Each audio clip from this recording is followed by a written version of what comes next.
Hey everyone, this is Zephyr, and welcome to the Bailiwiki channel, where we teach everyday DMs how to create truly amazing experiences for their players by combining art and technology. We also make modular systems and scenes that you can use without any setup, which will be the backdrop for today's video.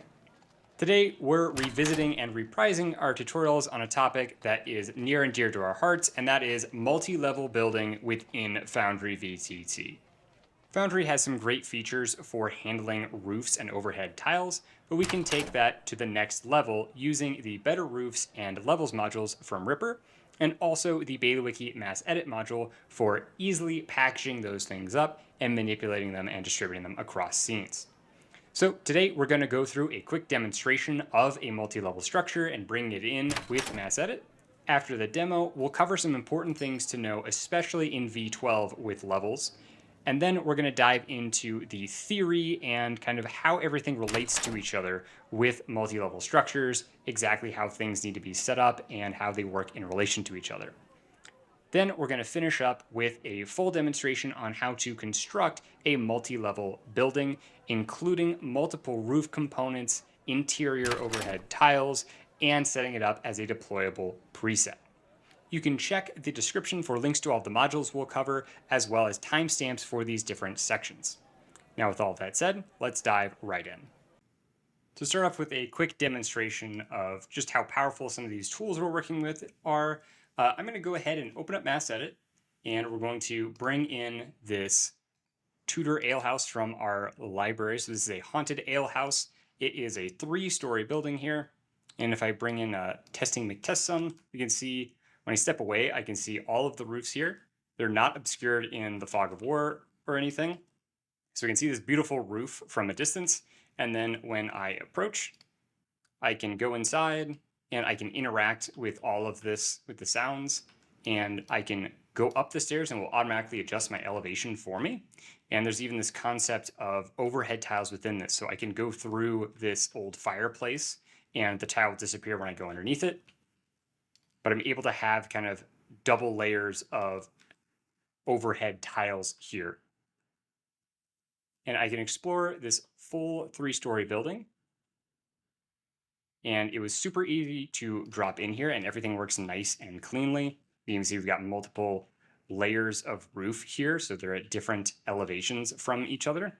And it's just really clean. And as a dungeon master, it's also super convenient because we don't have to limit ourselves to just a single layer of a building at a time.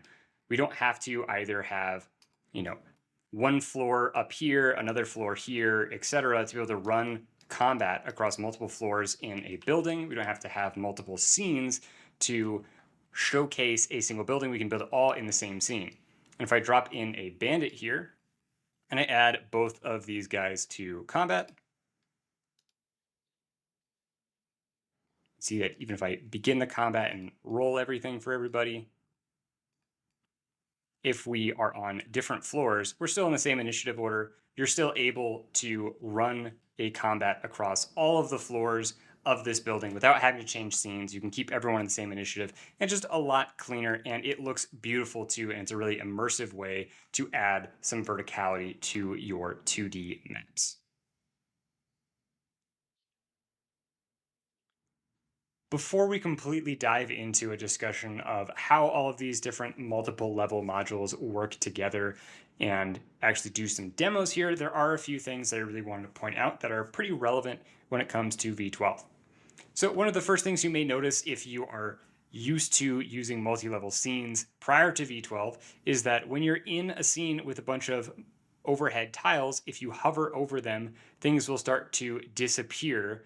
And it's with the intention to allow you to look underneath things and then select stuff that you might have a hard time seeing. However, there's a few flaws with this. One, this is really designed around Foundry's implementation of overhead tiles rather than the whole suite of modules that we're using here, namely levels, giving us multiple tiers of overhead tiles.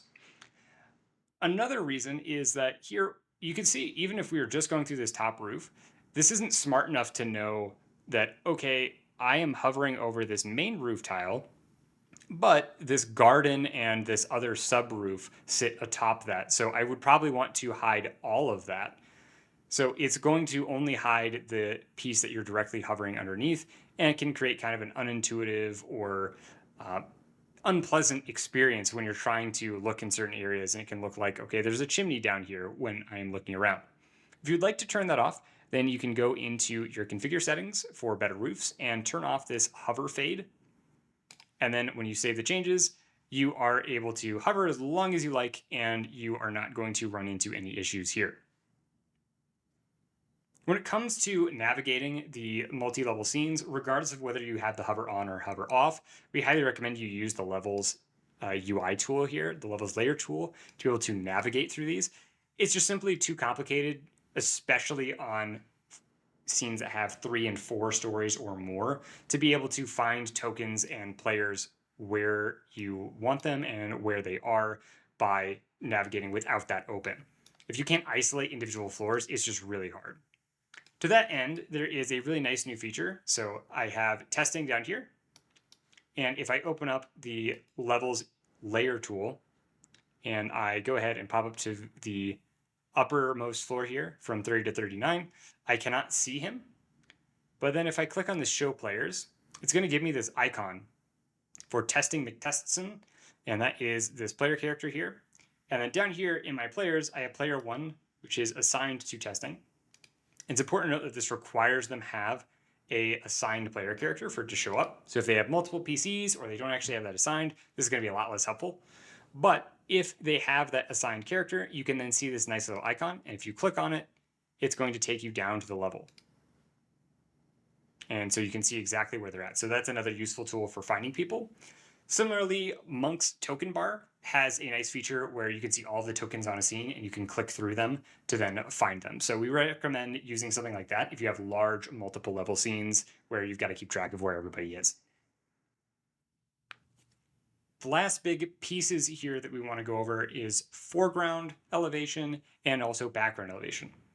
So with foreground elevation, that is setting, what's no longer a regular tile.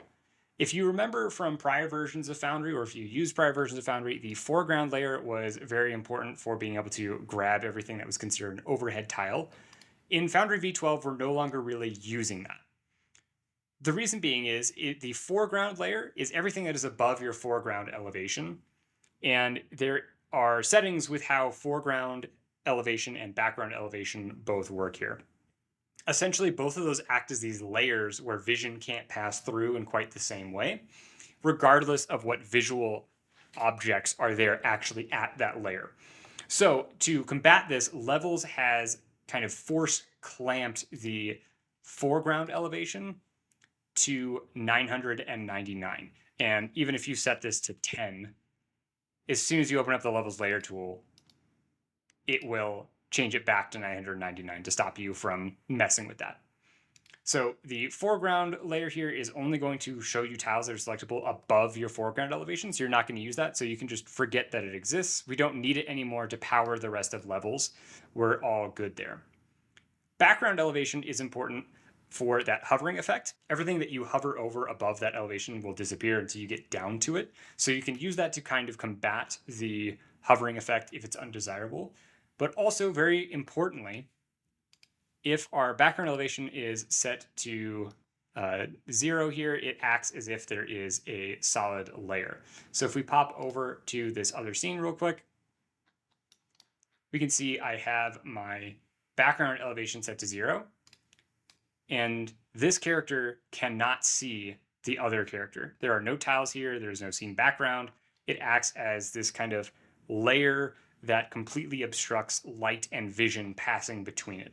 So you're not going to be able to actually see each other through that. In the vast majority of cases, this is not an issue whatsoever, but it is something to keep in mind.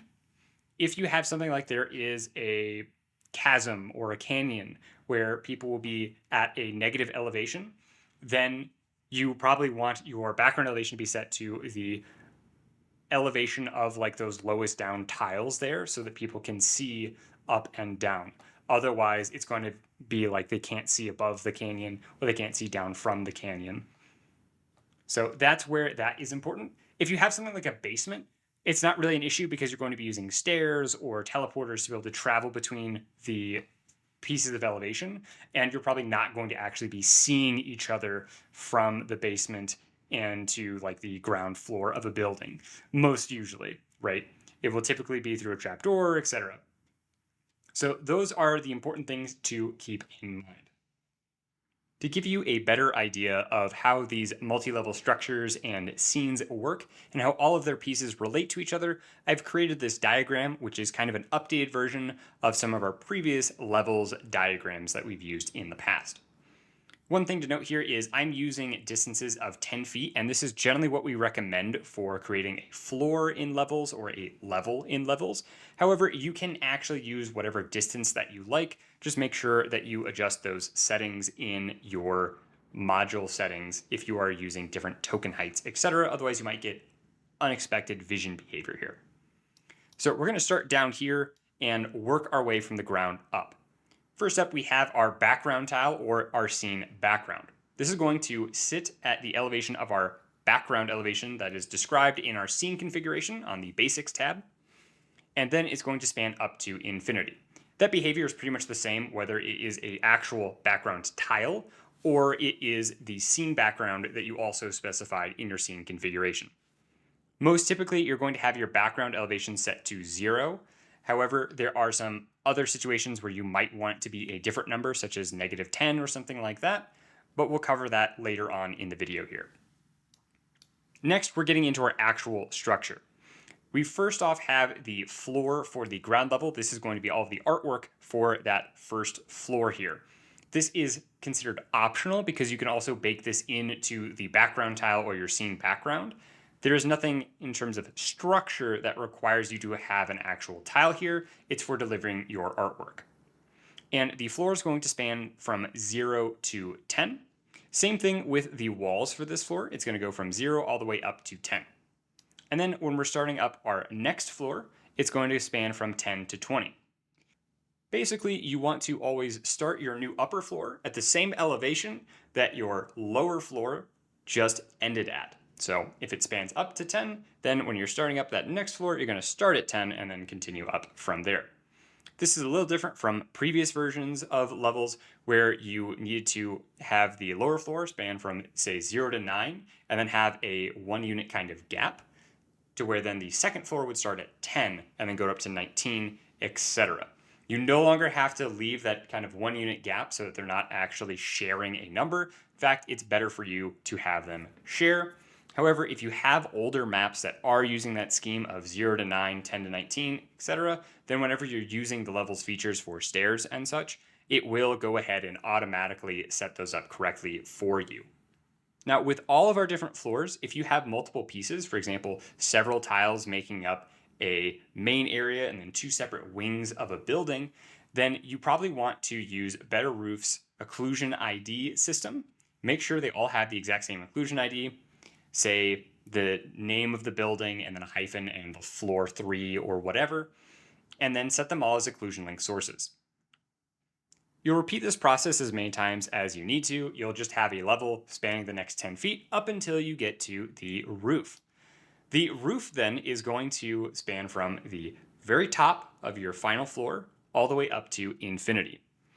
And if you have the roof made out of multiple pieces, like we kind of have demonstrated here, then we're going to use Better Roof's occlusion ID system once again, and we're going to make sure that they are linked and have link sources. Again, this prevents something where you're under, say, part of the roof or half the roof, and you're not under the rest of it, and so you have this weird seam, or if you have things like a dormer that is on top of the roof, you're not standing under the rest of the roof and then can still see the dormer while you're on the first floor kitchen.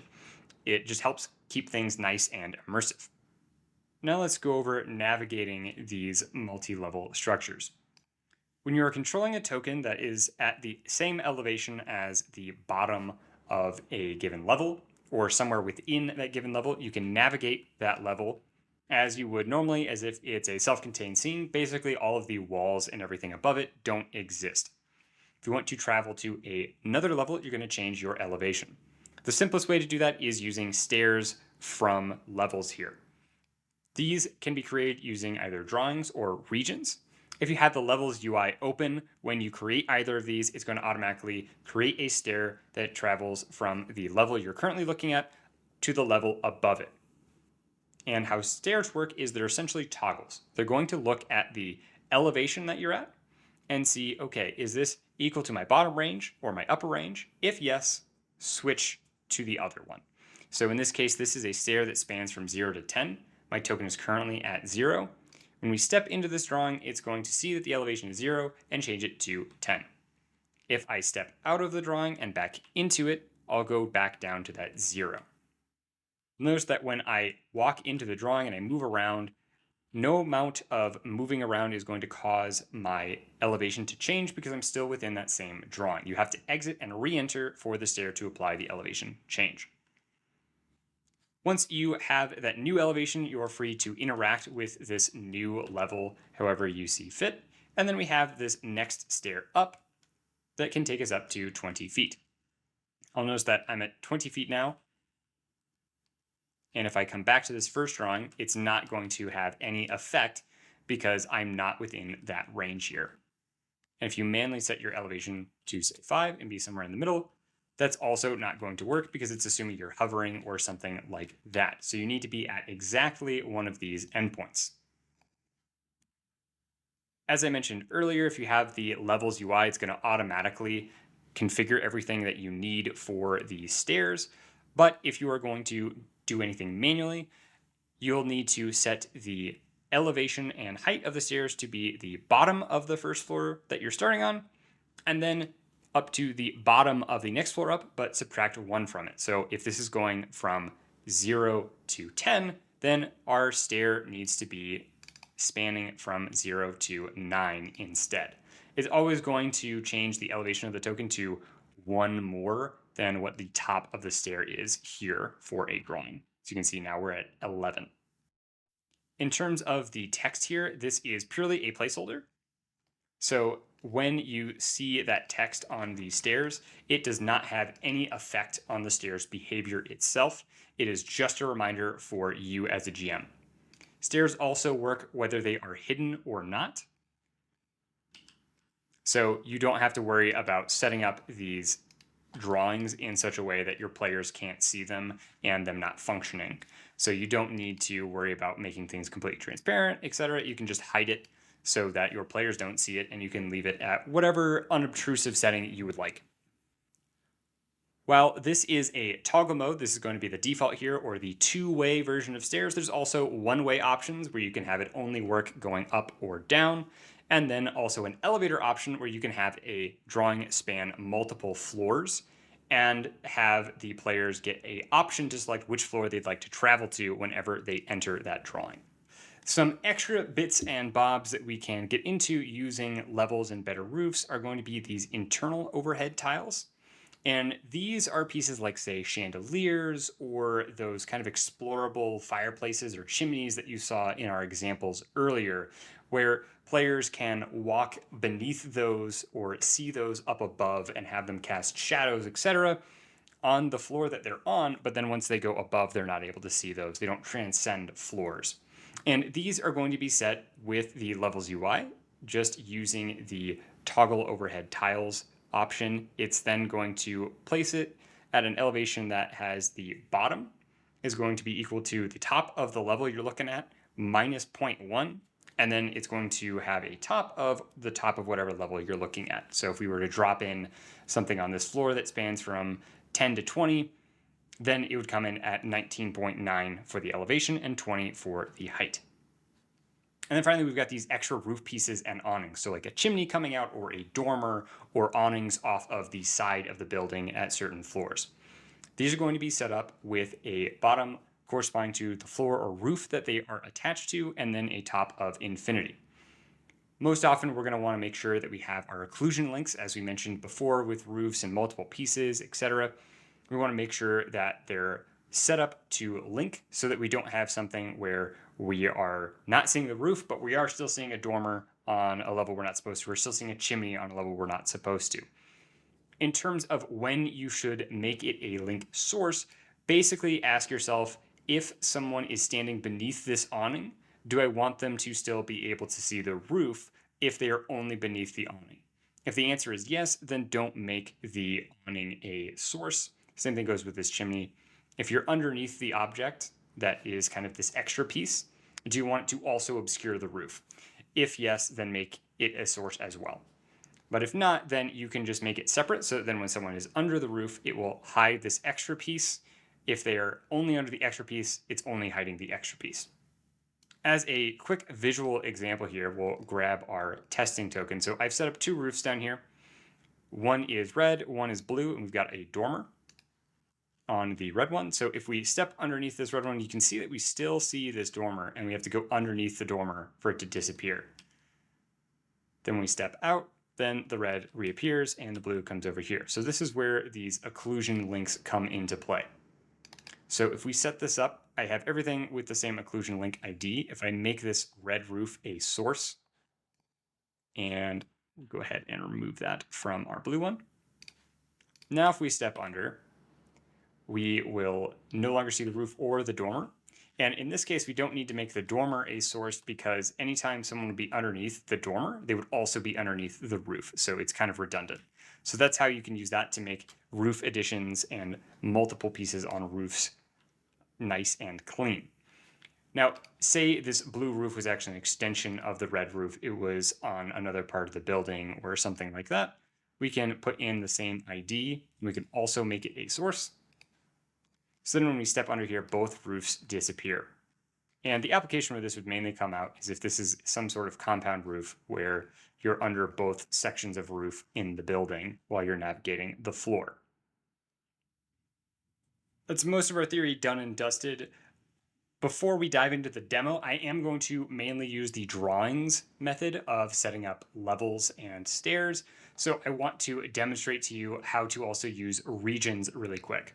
So if you go into your region controls, then when you hit like draw a rectangle or add a shape, then by default, it's going to create this level stair 0 to 10. It's going to automatically have your name for it. And again, it's going to go from this level that you're at and then up to the next level that you're at. And the behaviors are going to be execute script. So there are a variety of different scripts that you can use here. I say variety, there's really 4, I believe. And then there's also some custom options that you can read about on Ripper's Wiki. And these are used for going up and down at these different elevations. You can set them up as stairs, 1-way, 2-way, and also as elevators. And then you can have some more complex situations. So you can update and edit the scripts in order to change the stairs here. But then when the region is all done, and you can see even that the region has a height of 0 and 10. So you don't actually have to change the script in order to change the elevation levels for a stair. You do have to do that for an elevator, and also if you want to specify the stair to be 1-way, etc. But when you have the region in place, then you can just walk over it, and it's helpful if you have that closed, and then you're able to walk around. And again, walking within the region does not change your elevation. It's as soon as you leave it and come back. One of the downsides of the regions is that as a GM, the only way for you to check where it is to open up the region section here. So if you're playing around with it, just make sure you have got some good obvious visual cues. And another really important thing is you'll notice that I have a select box here, and that is thanks to mass edit. If I didn't have mass edit, I would not be able to move this around or manipulate it. So if you're going to use the region method for stairs a lot, we highly recommend that you have some modules like mass edit to be able to manipulate regions more effectively. It's very hard to be able to set up these regions in a nice and precise way just the first time when you draw out a square or a polygon or whatever. So it's really nice to have some extra tools that either allow things to snap to grid or paint by grid squares or adjust the actual bounding boxes of the region in between your attempts here so that you can make sure everything is nice and clean. And that's the gist of all of these different moving pieces as far as levels goes. If this sounds complicated, don't worry. It's very easy to put everything together with the Levels UI tool. And we're going to do that as a demonstration here now by putting together the Tudor-style building that we showed off at the beginning. To get started, we've got a blank scene here, and we're going to go ahead and build a recreation of that Tudor-style alehouse. And to begin, we'll we'll open our levels UI or levels layer tool. It looks like 3 pieces of paper stacked atop each other, and it opens this little widget here. The very first thing you should notice is this exclamation point saying the don't disable lights setting is turned on in the scene settings. This is important to turn off if you're building a multi-level scene, as it allows levels to then selectively kind of deactivate lights and make it feel like lights are actually constrained to their elevations. This is slightly different from in the past where Levels was able to handle all of that, but the Foundry API has changed somewhat. All you have to do is click on that and it will go ahead and turn that setting off for you. You can also go into the scene configuration, and under lighting, you have the levels don't disable lights section right here, and you want that to be unticked for a multi-level scene. Now let's go ahead and create our levels. So we're just going to make 3, 1 for every floor of this building, and then you can tab through these to enter your height information. So, and once again, as per our little diagram, we want these to begin where the last 4 left off. So we've got 0 to 10, 10 to 20, and 20 to 30 for our ground, second, and third floors. Now I'm going to leave this open, and you'll notice that the levels layer tool stays open as we switch through other tools, and it's going to cause things to become constrained to it. So for example, if I pull out my wall tool and I draw in a wall while I have the ground level selected, I can open it up and you'll see the wall height top is set to 10. If I go up to the second level, then I can no longer see that wall because it's not on this constrained area of 10 to 20. And if I draw a new wall, it's going to be 10 to 20 again. So if I want to get rid of those, I can simply delete them. There's nothing special about that process. If you want to be able to see all of the walls, no matter what level they're on, or all of the whatever entity, you can simply close the levels layer tool and you'll be able to see all of them regardless of height. Opening up the layers tool again, we can also click on this edit levels button right here, and that will hide all of our editing capabilities right there. So I'm going to go to my ground and I'm going to grab tiles to rebuild these things. So got the road Alehouse, and if we plop this tile in, I'm going to make sure that we line up with the grid as nicely as possible.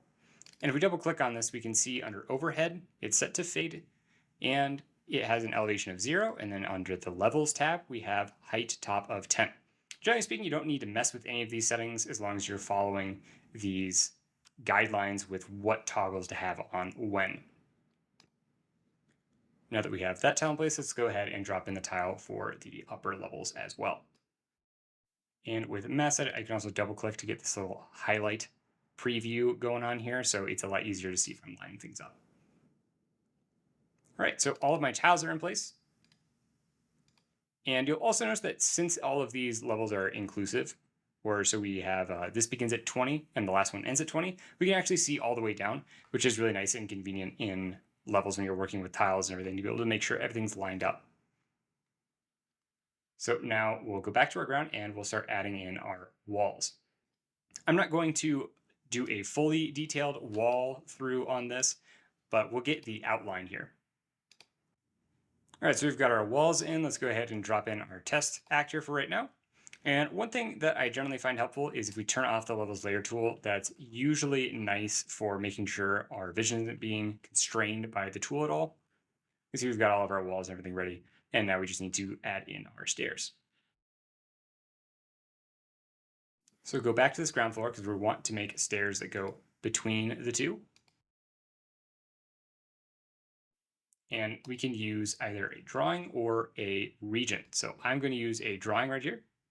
And you can see that levels automatically hides the drawing. And then this is configured. It's a stair. The height top is 9. And it is going to then cause things to toggle between 10 and 0. If you want to change this to a stair one way in either direction or an elevator, you can also do that here as well. And now if we walk our token over here, we can see that this stair works perfectly. One thing to note with stair placement is you can cause some weird situations if you wall things in certain ways. So if I go ahead and do my walls here on the second floor, and I just add in these pieces here. And reasonably, we've got this balcony here, or this balustrade leading up to the upper levels. We can get ourselves in kind of a weird situation. We just came up the stairs and we can move backwards and get kind of disoriented because then we're not able to move anywhere. And then the next time we move forward, we're going to be going back downstairs. And so a little tip that's really helpful is if you have your wall tools, if this is where your stair is, you don't want people to walk back down here, go ahead and just do a little invisible wall. And so then that way, when they come up the stairs, they can't accidentally backtrack and get confused or locked into little corridors like this. It's less of an issue if you come up to like a nice big landing where even if they backtracked, they would be able to get around and access the rest of the floor. But it is really nice on these smaller sections. So I'm going to go ahead and I'm going to finish walling this, and then we'll come back and do some of the next steps. Okay, I've gone ahead and finished walling all of the second and third floors, so everything is completely walled. And I went ahead and also added in stairs from the second to the third level, and also these exterior stairs that go up to the second level from outside here. Now that we've done all of that, all of our stairs are in place, all of our walls are good to go. That's looking nice. Let's look at adding in roofs. So for roofs, there is this little icon that looks kind of like the Arc de Triomphe. If we click on that, allow us to add things at an additional layer here. So I'm going to go in and grab some roof types that I like. I have this here, and I'm just going to hold down Control and scroll wheel to move it. And I actually went ahead and I brought in the original prefab here just as a reference for the tiles. And I'm just going to hold down my Alt key and use my scroll wheel now to scale it. And then we have this pretty nice scale for the window. And that will then be the roof for this section. You can see if we turn off the roof, it disappears. And if you go ahead and open up the tile configuration, it is set as an overhead tile with fade. It reveals in the fog of war, as our roofs will then show up nicely across the different elevations and regardless of fog, etc. And levels, we may have to close and reopen a couple times to get things to pop up correctly. Great. In levels, the top is set to infinity. Got all walls block sight, and we're good to go. So now I'm going to go ahead and add the other roof over here. And I will be back once I have that in place. All right, we have both of these roof sections here in place. And we will go ahead and pop up to our third floor now. And we will add in our final roof.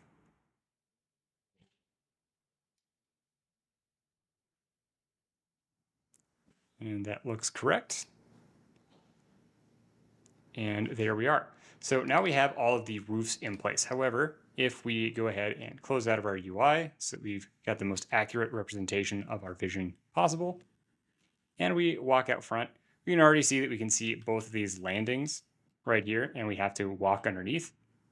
So let's go ahead and fix that by setting up some roof occlusion. So the first thing we're going to do is we're going to go into our overhead and we're going to set the occlusion link IDs. And this main area is probably going to be our link source, as that's going to be the main floor that we're under. So we'll call this the Alehouse roof. No need to get too creative with it. Just need to make sure that it's going to be a unique identifier. So with Alehouse roof, we'll go ahead and copy and paste that occlusion link ID to our other roofs. We'll also go ahead and slide this back just a little bit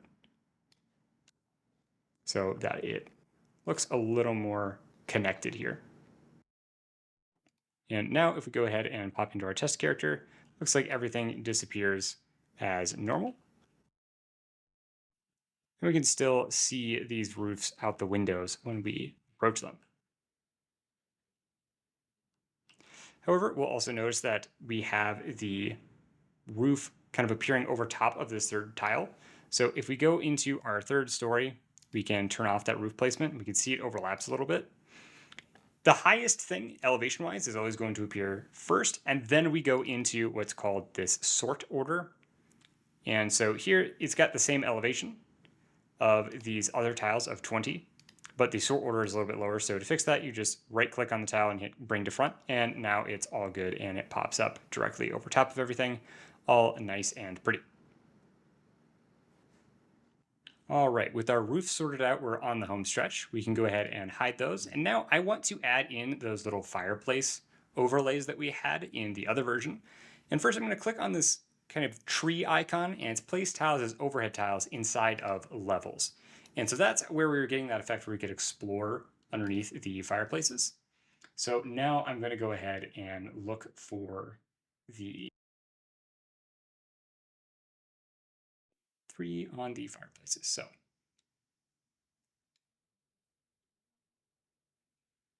shift it into the correct position. And when we open this one up, we can see its overhead. It's set to 29.9. So it is 0.1 off of the top of this level. And then under levels, the max height is 30, and it has this show even when below. So then people will be able to see it. And we have a max elevation difference of 10. So this means that everyone on this same floor is going to be able to see it, but then no one below it actually will be able to see it. And it will have it so that the tile does not block sight. So it's a really nice little explorable touch. So if we go ahead and walk into this room, we can see that this fireplace is there. And then if I walk underneath it, it will disappear. And we go ahead and repeat this little process for the next layer down as well. And we have this particular fireplace ready to go. I'll just bring out another copy of testing here. We have that same great explorable effect. This is really awesome if, say, you had these spiderweb type effects, if you wanted to have those layered as well, or here this creates a really nice exploration feel of going around and realizing like, oh, I can sneak around in these different areas. All right, we finished our tiles, our walls, our stairs, and our interior tiles here as well. So the only thing left now is to add any lights or sounds that we might want. So I'm going to go ahead and create those. And these can be whatever kind of color or intensity that you want. We're just going to keep it pretty simple here right now. And of course, as with the original, we could also make these darkness activated as well, so they're not on all of the time. But this is kind of just for demonstration purposes. You can also repeat this with sounds, etc. And as we go through, again, you'll notice that the top is automatically set to the maximum of the level that we dropped this in on. And also the elevation is set to the bottom. For our final finishing touch, we'll head up to the roof here, and we'll go ahead and add in our smoke.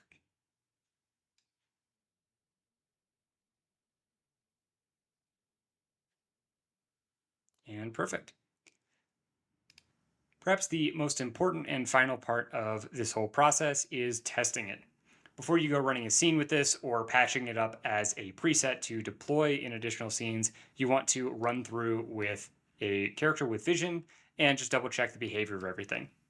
The most common bits that you're going to want to adjust are either the exact roof behaviors, such as linking. Like here, we probably don't want to be able to see these roofs. So one way to solve that is to select this roof that we're under over here and set it as an occlusion link source as well.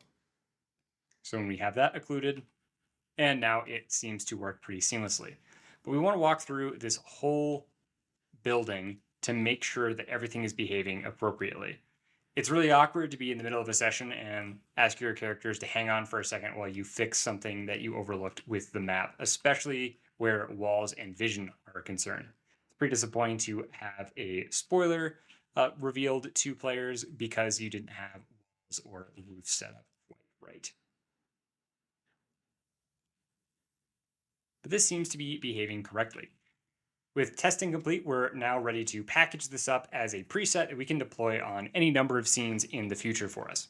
If you're familiar with token attacher, you can absolutely use that, just like we did at the very beginning for bringing this in. But we are also able to use Mass Edit's linker feature that is relatively new and pretty powerful. If we hit Shift Q, we'll open up this nice little UI over here, and double-clicking creates this link. And from here, I can use this attach a multi-layer select to link. The second icon down, and it looks like two pieces of paper or two diamonds stacked on top of each other with a plus. This is just a quick click and drag. You can see all kinds of red popped up here inside of these little white circles. If I close and reopen the linker, it now reorients itself to be spread around this link. And you can see it's all these different entities that are attached to the link. And so now, if I move any part of this, then the rest of it follows. So this is a really cool way to create a prefab or a preset, kind of similar to token attacher, but there is no control token. It's all a control. Now, one caveat is you cannot do anything with this with walls. They're all always kind of these one-way links that are only going to receive information from the rest of the preset. If we wanted to adjust this, for example, a lot of people don't like to have their lights move the whole building. Maybe you want to adjust that. So if we come up here and we look at these lights, you can scroll and you can click on the links to change the directions of the behavior. So if I have this set to have this arrow towards the light, that means I can move the light around and it's not going to affect the rest of the preset. This light over here still will move everything around. So I can move this light and it will maintain its relative position. So you can apply that to all of the lights or sounds, however you would like to organize it. Again, it's important to note that you can't do this with walls, so just keep that in mind. Don't accidentally drag stuff around by a wall. Then when you are ready to save this, you just go into our tiles here, and you can just drag this to create a preset, and you'll get a pop-up box asking if you want the linked placeables, which have been detected, to be included as attached. If you say yes, then it's going to be included in this preset. So we'll just add this name and apply. And now we can use this like any other prefab here. We can hold Control and rotate our mouse to rotate it. We can hold Alt to scale it up and down. We can also even use the new H and V keys to mirror the whole preset across these different axes. And that's going to conclude today's tutorial on multi-level building in Foundry. This is obviously an incredibly powerful suite of modules and systems that really allow you to take your map making to the next level. Pun very much intended. And with Mass Edit, you can do all of these complex pieces and have them ready to go at your fingertips at a moment's notice. So although it can be a lot of setup to create really complex multi-level structures, you can easily reuse and deploy them many times over where it's appropriate within your games. If you're not interested in putting in all of that elbow grease yourself, though, we do have a wealth of multi-level prefabs available in our library for our patrons. So you can check that out on patreon.com, as well as all of our other modular systems and scenes. Now, we went over the basics here, even though it was a lot. So definitely let us know in the comments if there's other topics that you'd like us to cover and revisit with multi-level building. We haven't even touched on using Monk's active tile triggers yet, and you all know how much we love those. This has been Zephyr with the Bailiwiki channel. If you enjoyed this video, then subscribe to keep up with all of our latest content, and ring the bell to make sure you never miss out on a video. Also consider becoming a patron. Not only do you support the channel, but you also gain access to all the modular systems and scenes, like all of the multi-level prefabs that you've seen here today. Once again, this has been Zephyr. Thank you so much for watching, happy gaming, and have a good one.